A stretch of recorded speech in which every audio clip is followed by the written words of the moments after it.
일본의 수출 규제의 핵심은 핵심 소재 수출을 막은 거죠. 중국이나 대만이나 핵심 소재를 이제 받아와야 돼요.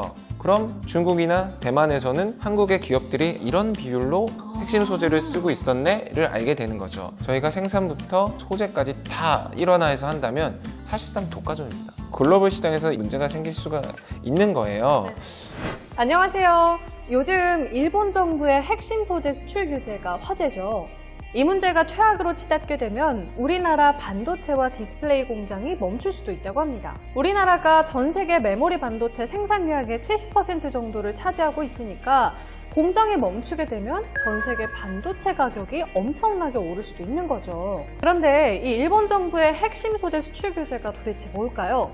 오늘은 이 문제에 대해서 담당 기자분 모시고 이야기 나눠보도록 하겠습니다. 지유의 코리아에서 반도체랑 디스플레이를 담당하고 있는 양태훈 기자입니다. 반갑습니다, 리크님. 반갑습니다. 네, 본격적인 이야기에 앞서서 굉장히 공간이 이색적이에요. 네네. 저희가 홍대의 꿀템 카페라는 굉장히 색다른 공간에 나와 있는데 뒤에 보시면 배틀그라운드와 관련된 굿즈들이 있거든요. 여기에 나름 의미가 있다면서요? 네. 저희가 한국과 일본의 지금 수출 규제 상황이 마치 전쟁터를 마무리한다 네. 그래서 저 배틀그라운드와 같은 상황인데요. 오늘 저희가 다룰 얘기와도 관련이 있는 것 같아서 네. 이 자리에서 이야기를 하게 됐습니다. 그렇군요. 그러면 오늘 그 이야기 나눌 주제를 좀 간략하게 짚어주실까요? 일본의 핵심 소재 이제 수출 규제 문제는 반도체랑 디스플레이를 만들 때 필요한 핵심 소재 세 가지를 수출 규제하겠다. 네. 이게 핵심이고요. 포토레지스트, 네. 에칭가스, 플로우린, 폴리이미드가 그 대상입니다. 네. 이게 없으면 우리 기업들이 반도체 생산이 어려워질 수 있어요. 그러니까 우리 기업들이 반도체나 디스플레이를 만들 때 꼭 필요한 게 포토레지스트, 에칭가스, 그리고 플루오린 폴리이미드라는 말씀이신데 일본이 이 세 가지 핵심 소재를 수출 규제하겠다. 이게 논란의 핵심인 거죠? 네, 맞습니다. 문제는 이 세 가지가 일본에 대한 의존도가 높다는 부분이에요. 그래요? 그러니까 이 세 개가 없으면 반도체 생산이 어렵다라는 건데 네. 의존도를 한번 살펴보면 포토레지스트는 91.9%, 에칭가스는 43.9%, 플루오린 폴리이미드는 이제 93.7% 정도 돼요. 네. 그러니까 일본의 핵심 소재를 받지 못하면 반도체 생산의 차질을 빚을 수밖에 없다는 거죠. 네, 몰랐는데 의존도가 굉장히 높은데요.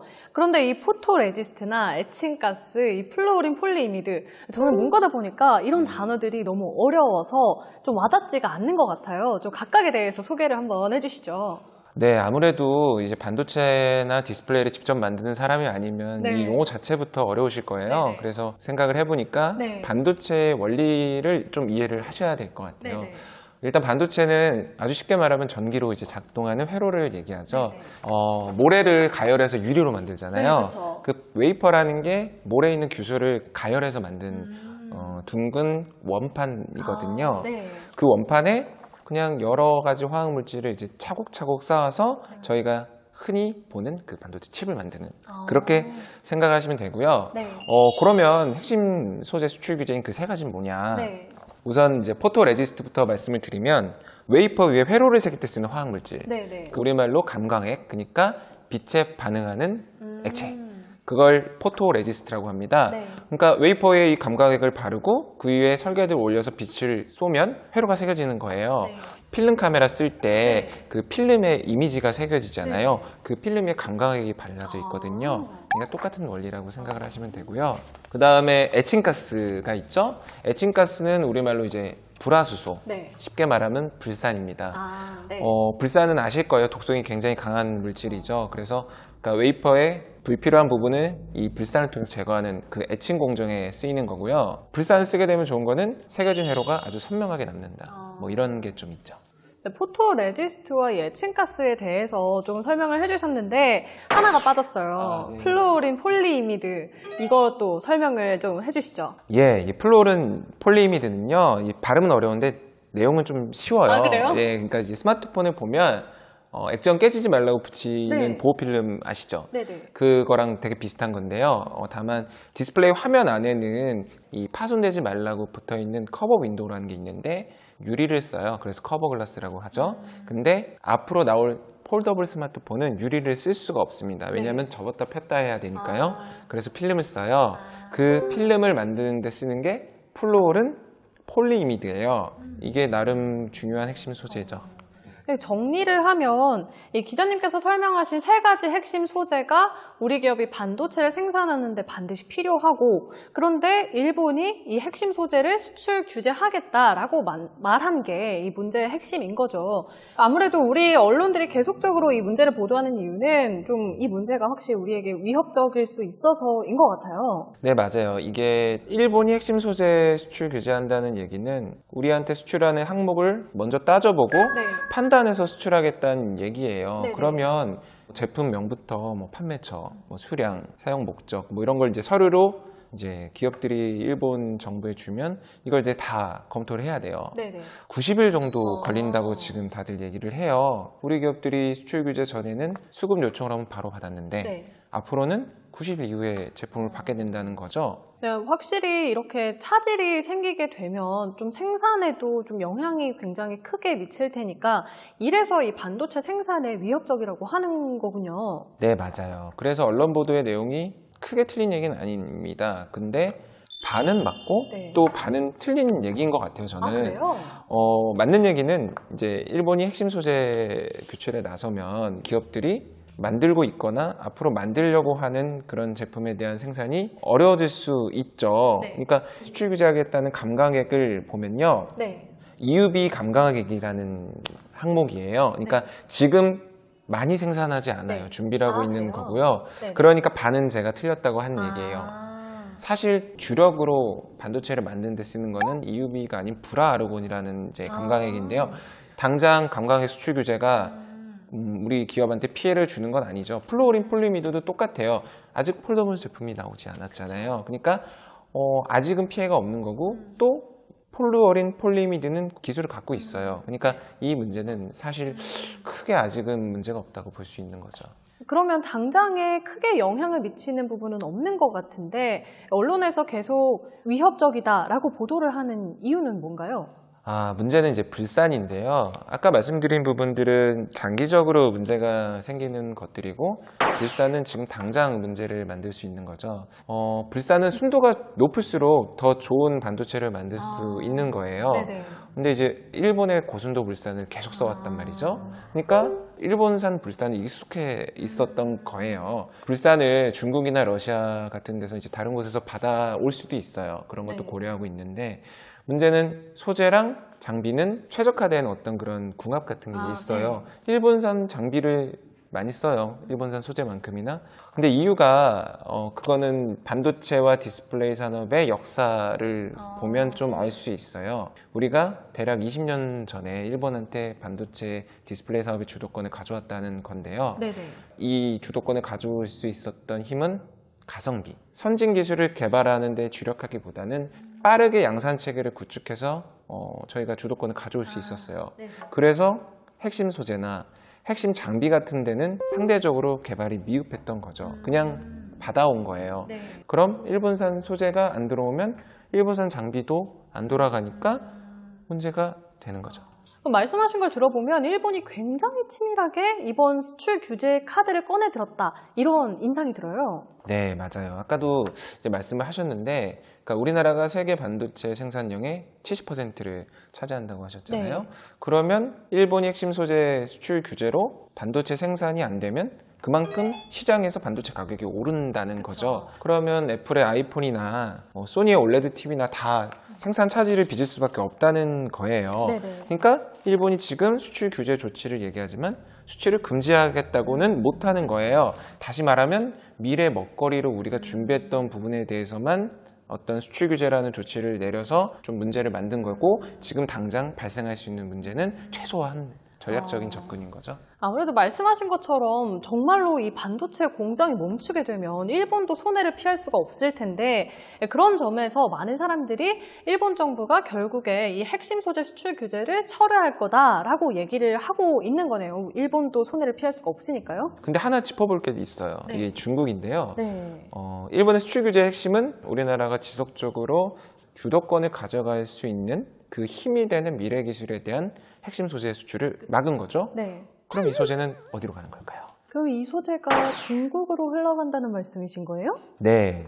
이미 일본은 우리나라보다 중국으로 더 많은 소재를 수출하고 있어요. 지금 정말요? 현재도. 그리고 되게 많은 전문 인력하고 핵심 장비를 많이 빼갔어요. 네.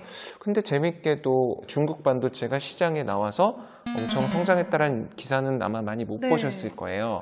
이 문제가 해결이 되지 않는 거는 아주 키포인트가 되는 핵심 소재의 비법을 몰라서 그래요. 네. 그건 이제 레시피, 배합이라고 합니다. 일본이 핵심 소재 수출 규제를 하면 저희는 이제 일본 본토가 아니라 중국이나 뭐 대만이나 그런 제3국을 통해서 핵심 소재를 이제 받아와야 돼요. 그럼 중국이나 대만에서는 한국의 기업들이 이런 비율로 핵심 소재를 쓰고 있었네를 알게 되는 거죠. 그러면 중국이 가장 힘들었던 부분을 네.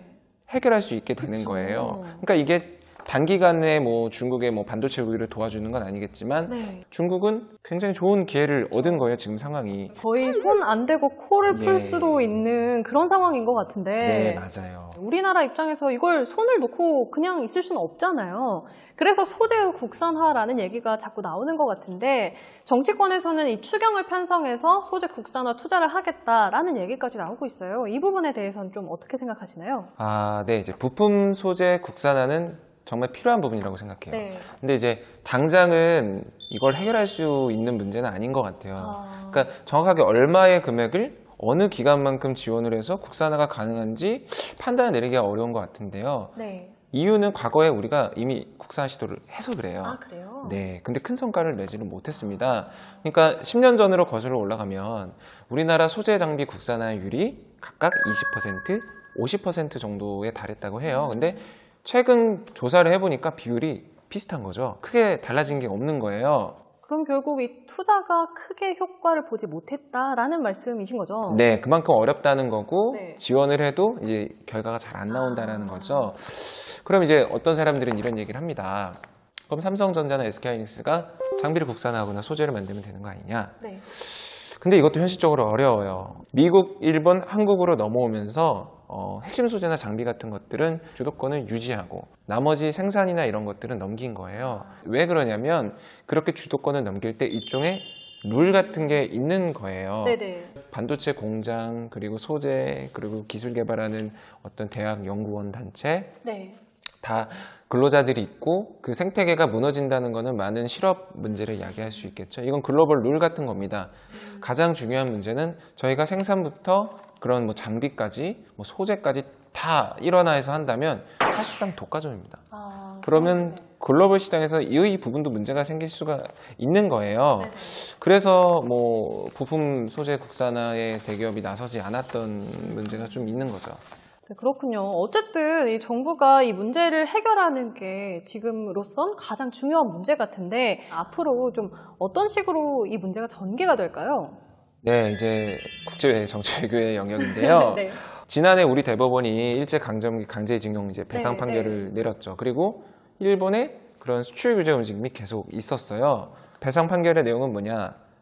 일본의 미쓰비시 중공업이나 일본 제철 같은 기업들이 네. 이제 한국 내 강제징용 피해자들한테 이제 손해배상을 하라라는 내용이고, 피해자당 8천만 원에서 1억 5천만 원 정도를 배상하라는 거고, 대략 한 20조 원 정도가 네. 이제 필요한 건데, 자산을 매각하든 어떻게든 이 금액을 만들어야 되는 거죠. 네. 근데 경기 상황이 일본도 썩 좋지는 않아요. 그래서 이제 아베 내각은 친기업 경제 기조를 갖고 출발을 했거든요. 일본 네네. 경제를 부흥시키겠다. 그런 상황에서 이 배상 판결을 받아들이란 어려운 거고, 네. 또 참여연 선거가 있었단 말이죠. 네. 이제 지난 20일 끝났지만 일본의 수출 규제가 이 참여연 선거 전에 시작됐죠. 네네. 그러니까 일본 여론도 아베 내각이 끌어안을 필요성이 있었던 거예요. 네네. 그래서 이제 결과는 좋았어요. 네. 일본 입장에서는 전체 선출의역 124석에 66석을 차지했다고 해요. 그러니까 네. 수출 규제 문제로 효과를 본 거죠. 네. 그럼 지금 상황에서 과연 아베 내각이 수출 규제를 철회할 수도 있을지 아니면 강화할 수 있는지는 몰라요. 근데 저는 개인적으로 일본이 국가안보 문제로 이제 수출 규제에 나섰다라고 이제 얘기한 게 있어요. 네네. 그게 이제 변수가 될 거라고 봐요.